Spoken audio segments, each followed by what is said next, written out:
Hey everyone, and welcome to another great edition to the Jay Tezzy Show. I'm your host, John Teague, as you guys know. And now we're on to part two of the coaches edition today.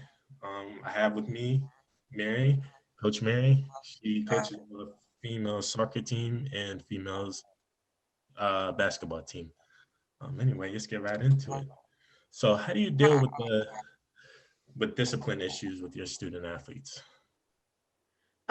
It varies on what the issue is. Every issue has to take a different role on how you take it, what it is. Depends. Like if it's something as simple as being late, you hold them accountable for that running or some sort of. But when it comes to grades and that kind of stuff, it's maybe you keep them out of a practice, which most players don't want out of a practice anyways. So, you try to hold them accountable in that way. And hopefully it's nothing serious. Like you really don't want to get to the point where you have to kick someone off a team or anything like that. So you try to make sure you can have conversations with your players so they don't feel like, they have to hide from you that, something's going on. But, every player you got to peel back a little layer here or there, so makes it a challenge, but you try to do the best that you can and, listen to what the reasoning is and then accommodate to what needs to happen. Gotcha. Wow, that's a great response. All right, shoot. All right. Well, what would you teach your players besides basketball, and how would you implement this? I guess, how do you implement it? Uh, every day. I mean, every day we're implementing something. I tell them a lot of times it's never just about the X's and O's. That's the bonus of all of this. It's respect. It's being honest. It's making sure that you're treating people in the right manner and that kind of thing. And coaching females, the other thing is confidence. Is teaching them be confident in themselves. The only people that don't know you're not confident in yourself is yourself.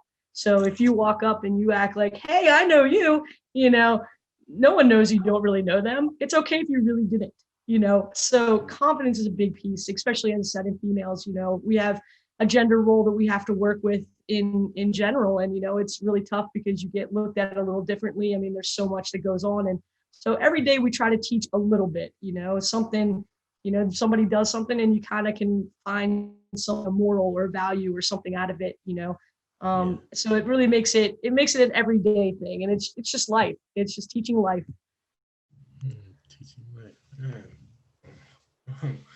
Well, the next question I have for you is: in addition to winning a championship, does your team have other goals? Uh, yeah, we all want to win that big ring, the big trophy, and stand with the confetti coming down on top of us, just like in the big games. Yeah, I mean, we have basic goals every day. Some of them are as simple as just being a better person, and other days it's hitting numbers on certain things or cleaning up someone's shot because they haven't been doing something or forcing someone else to step up at a certain part. So every day we have a goal, and some days the goals change. Game days they change. Just varies on what we're doing. But yeah, I mean, our kind of our goal this season is one, hopefully we play, and two, if we do play, just give everything we got. I mean, you just never know when you're not going to be able to do this anymore. So, that's a goal in itself, is just keeping yourself healthy and be able to just keep playing and enjoying this game before, you throw them back in the closet and play with all the old men in the rec league.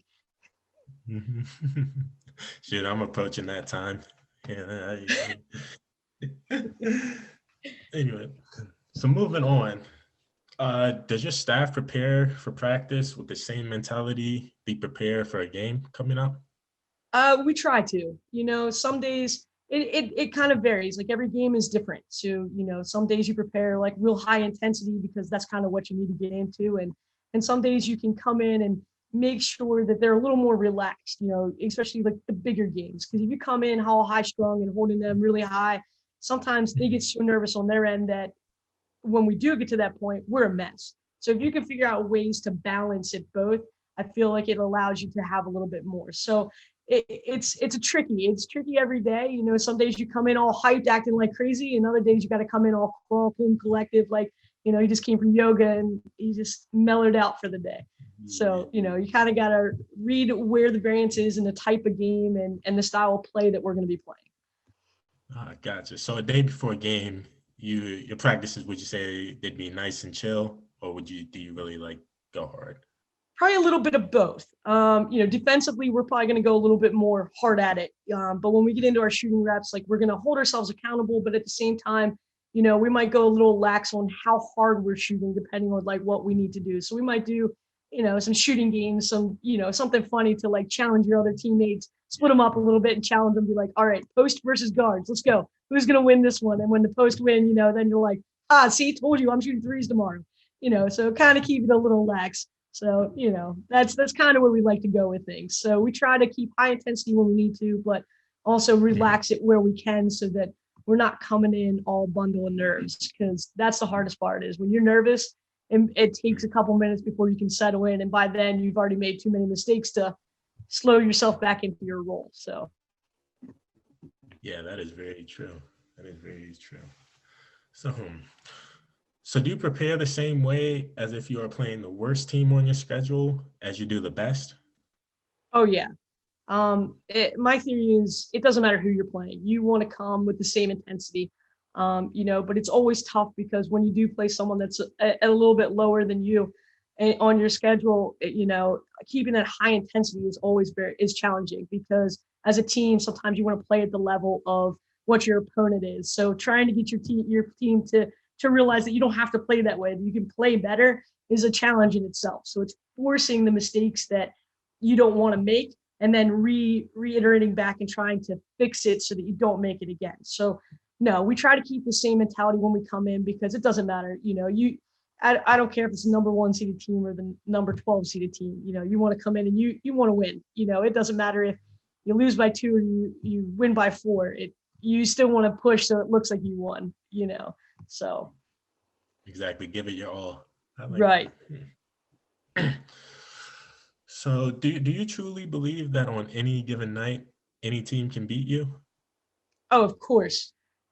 If we come out just a tad bit slow or, mentally we're just not into the game right away or something like that, give away a game in the first couple minutes if you're just not, or the last couple minutes or the last 30 seconds if you lose the fluke in what you're doing. So, and as said, the lowest seeded team could come out and just play you with high intensity and be all kinds of crazy. And if you can't control that, you can give away a game in no time to a team that you shouldn't have lost to, all because you just couldn't calm yourself or bring yourself into a more controlled game, so to say. Because anytime a team comes at you and runs at you like you're crazy, everybody goes in panic mode like the ball's a hot potato and you got to go.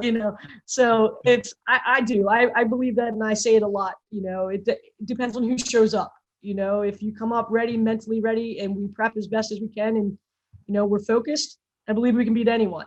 And I hope every team feels that way at some point too, because they're your competitors. You want to be able to beat your competitors. Yeah. Well, how do you deal with players and parents about concerns about playing time?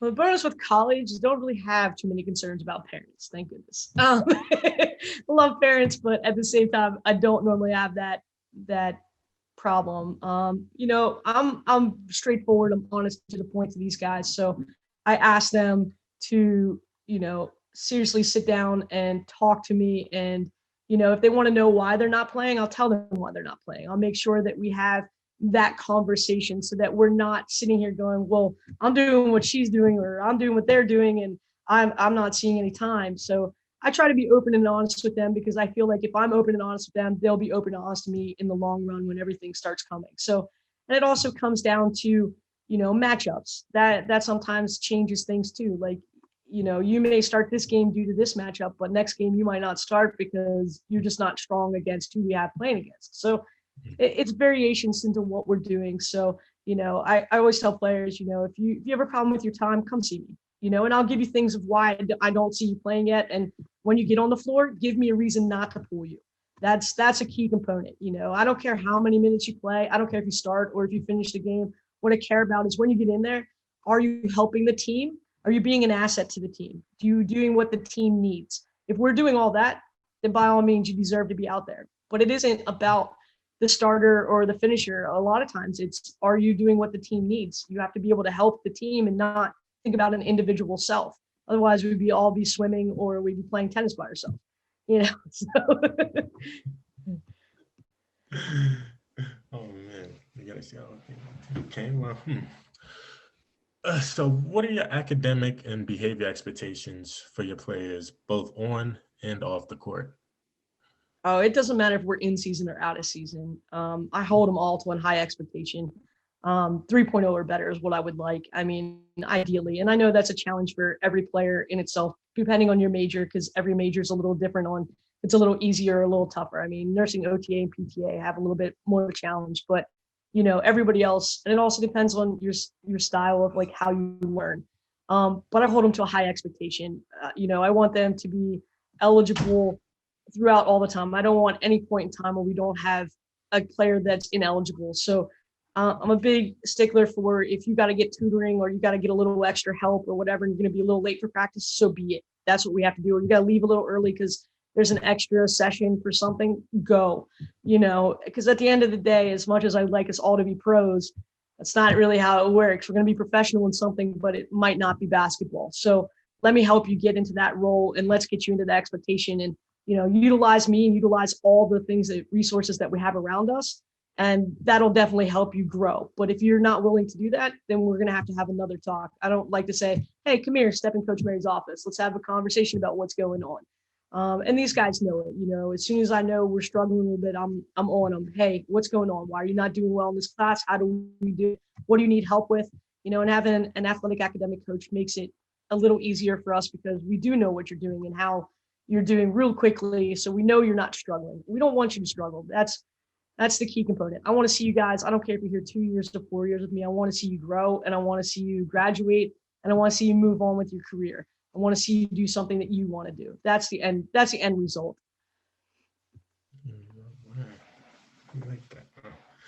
But describe your typical pre-game, halftime, and post-game locker room routine. Plus, explain the thinking behind it. Uh, Pre-game, I'm there at least 2 or 3 hours early, at least. Nerves. It sounds silly, but even as coaches, sometimes we're nervous. We are because we don't know which one of you guys is going to show up today. Do I get the kid that played last week, or do I get the kid that is struggling a little bit on their shot today? And you kind of hope for everything, and you come in with a good mindset. But my theory is if I'm not nervous, I'm not in this game anymore. I want to be a little nervous. I want that excitement. I want that drive. So I come in, I rewatch film a little bit more. I already have my scouting report done. We've already talked about it. We've done all that the day before. And we'll redo it in the locker room. We'll talk about what we need to do. We'll talk about our matchups. All that. I always come in with a good quote. I'd like to believe that sometimes a quote can set the mindset of what you're doing, kind of give you something to edge around for that day in general. I never know what I'm actually going to say sometimes till I walk in that locker room and then, I look in their faces, I kind of look at the team while they warmed up a little bit and we get ready to go. And I'm like, okay, I got it. It just pops in your brain. So you kind of go with that. And then, at the end of the game, it all depends on what happens. Do you win? Do you lose? How tight of a game was it? Were the expectations met of what you were trying to do? Did we not do it? How do we, these guys already feel bad. When you lose a game, you already are putting your heads down. And I'm a big stickler. I try to tell them all the time, put your chins up. Because it's a domino effect. The minute you all go like this, it goes every which way. You might have had a bad shooting night. You might not have been able to hit a broadside of a barn. It happens. You're not the first player. They pay NBA players and WNBA players millions of dollars to miss shots. You're not making millions of dollars, but you have an opportunity to do something. And even when you have your worst game, we try to be as positive as we can where we can be, because, it's just like in everyday life, you're going to have some really down days that, you're just going to need a little pick me up. And if you can find one good thing in that day, then we're going to be all right. And, there's a lot of coaches that believe too, that when you fail, you learn a lot more. And I believe that when you win, you still failed somewhere. So you got to look at that and figure it out a little harder. Whereas when you lose, you failed. And what did you fail on? What can you fix? And not just as players, but as coaches. What did we miss?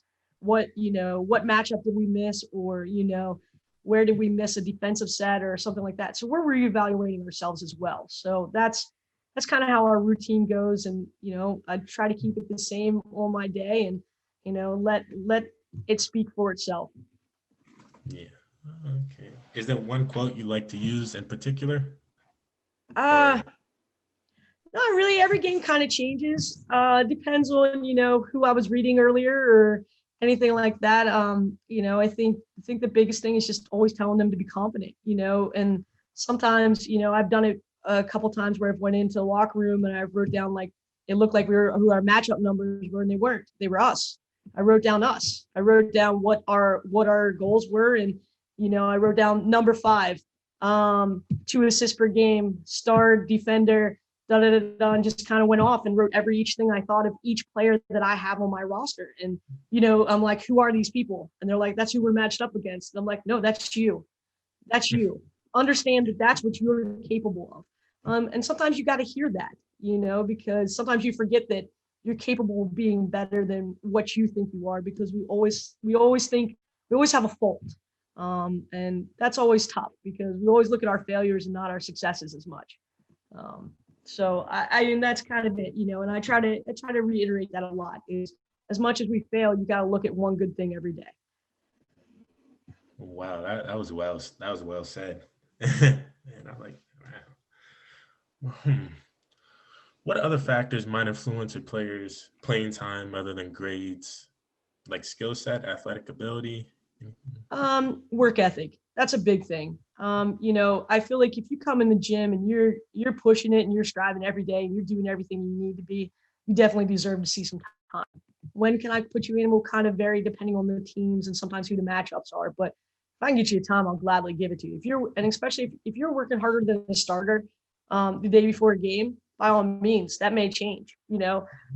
Sometimes, I may put my starting lineup together the night before, but things change, might have an injury before the game or, something, someone might wake up with a crinked neck. You never know, and so you got to kind of go fly on your seat a little bit. But, if I got someone that's in there that's working their tail off, I definitely want to try to get them minutes where I can, winning or losing. That's a good expectation, and that's what we strive for. Good work ethic. Well, who would you say is your greatest role model, or either personally as a coach? Oh man. Uh my parents for sure. If it wasn't for them, I definitely wouldn't have the work ethic and the morals and values that I have. And I grateful for everything they did for me to allow me to be able to do the things that I'm doing. And to be able to give back. I think that's a big thing is as coaches, we can give back something that somebody else has already given us, an opportunity. And I think that's really big. And, I also look at the late and great Pat Summit. She's one of my all-time faves. She was a firecracker on the sidelines, great, University of Tennessee Lady Vols coach. I loved watching her. She just really pulled the best out of her players. And her graduating success rate was fantastic. Like none of all of her players that ever came there graduated. Like she held them accountable. And I believe that's a big asset. And the great thing is, sometimes I wish we had a better locker room. So, you guys could sign a poll when you're graduating and you're leaving. That's a fantastic thing to leave, your legacy a little bit behind and people look up to you. But she used to always say, right foot, left foot, breathe. And it's true every day. That's it. If you take 1 step, 2 steps forward, take a deep breath. You know what? You still got a big game in front of you. But yeah, I mean, my parents and, just other coaches, there's so many out there that give you a good role model and, that you can see and grow from as well. You might not like everything they do, but there are things that, they do a really good thing for. So, but yeah, I think that's where I stand with that one. Man. So would you say your parents really pushed you to be the best person you could be? Oh, every day. I feel like they allowed me to grow and fail. And didn't, when I failed, they would always, ask the questions like, well, what could you have done better? Like, why didn't you, and things that I feel like I say to my players sometimes is, well, why did you fail? Like, what could you have done that could have made it easier? Did you study enough? Did you work hard enough? Did you do this? Did you do that? And I think my parents never allowed me to just quit something because it was hard. And I think that's a good thing. Like I remember I wanted to quit something one time when I was younger, all because my brothers didn't have to do it. And I was like, well, I don't want to do it either, and my parents were like, we need to finish it out first. And I was like, oh, it's the whole season. And they were like, yeah, you already signed up for it. We already did it. You need to finish it. I was like, Okay. And then after you're finished, if you want to quit, then we'll allow you to. All right, that's fair. And it definitely, feel like that taught me a lot more too, that once I start something, I need to be able to finish it. And when I finish it, if it doesn't feel right or it doesn't fit what I needed to, I can go back and I can regroup and refix what I thought that thought I was doing. So yeah, I mean, I feel like that's, and just support. I mean, I think that's a big aspect is sometimes as parents, they push really hard and they want you to do this and they want you to follow this and they want you to, and I think the bonus with that was my parents allowed me to do what I wanted to do. They never said you need to do this because this makes millions of dollars, or you need to do this so that you're super successful, because no job defines success. It's what you love and what you're passionate about. Mhm. Yeah, good. So, well, what is one key event that changed your life in a positive way or a negative way? Oh man, uh, this year has just killed me altogether. This year has probably been the toughest year for me, not just because of COVID, but my mother passed away fighting cancer, a battle with cancer. She fought for a good hard year, and just it definitely took a toll, and it took a toll with me with the players a little bit. And I always tell them that we're family. We are 100%. These guys are my family. The teammates I had in college were my family. They may not have been my sisters then or my brothers then, but they were my family. And just the support and that I got from everyone, and the kids that I call them kids, and I know they're grown ups now, but I still call you guys kids because I feel like you're my kids. But just the support from them reaching out and like, just Coach Mary, we're here if you need anything. The things I say to them, and it's different to see the role, and they they stayed positive for me when I really needed it. Because it definitely got to a low point. It's tough. I mean, I never want someone to lose a parent or a sibling or a grandparent that's super close to you, because it definitely breaks you a little more than what you ever thought that you would be. But it's definitely taught me a lesson as well. It taught me that you can persevere through anything as long as you have a good support system around you, and I have that. And if it wasn't for them, I definitely wouldn't be back this year coaching. I would be, taking care of some other things. But I know as much as I need them, they need me. And it's kind of, it's kind of crazy to think that, but it definitely is. Family doesn't have to be blood. It definitely comes from your brothers and your sisters outside of the role. And, I'm completely grateful for all of that for sure. Oh, man, that's an awesome answer. Wow. Okay, well, well, what are your best and worst memories in coaching?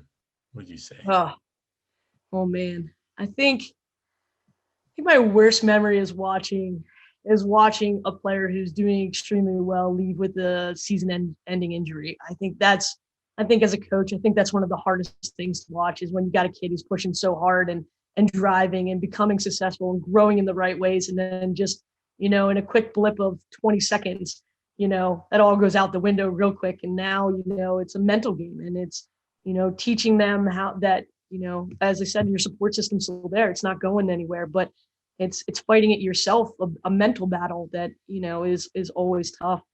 I think my greatest memories in general are just having this opportunity. This isn't really what I thought I was going to be doing in life at first. It was kind of like a second career choice in a way. And I was always passionate about sports, and, getting the opportunity to get back into it, and finding a passion that, I like, and I, love doing every day, and don't care what time of the day I got to wake up or how late I got to stay up to watch film or this or that. And I think that's the big thing. And then watching these guys succeed, I think that's the biggest piece of it, is watching each one of these players from freshmen to seniors and thereafter grow, and watching what they're doing in their lives. Are they getting married? Are they finding their job career? Are they changing career paths? Are they having children? Just and having that, extra touch with them that occasionally, and it might be 6, 8 months down the road, and you randomly get a text from a kid you haven't talked to in a couple months or a year, and hey, Coach Mary, how's it going? Good. How are you? Great. I'm going to be in town. You want to catch up? Sure. What do you? Let's talk. Even if it's a phone call. I Mhm. think that's the big thing. I think the people you meet along the way, I think, really make the positive part of it, and make it an enjoyable moment. because you meet so many people along the way and so many paths you can go that every day is an opportunity, so to say. Thank you for taking the time out of your day to meet with me, Coach Mary. It's been really great. I think so. All And right. Well, I appreciate it, John. It was a pleasure sitting down and talking with you. Have a good night. All right.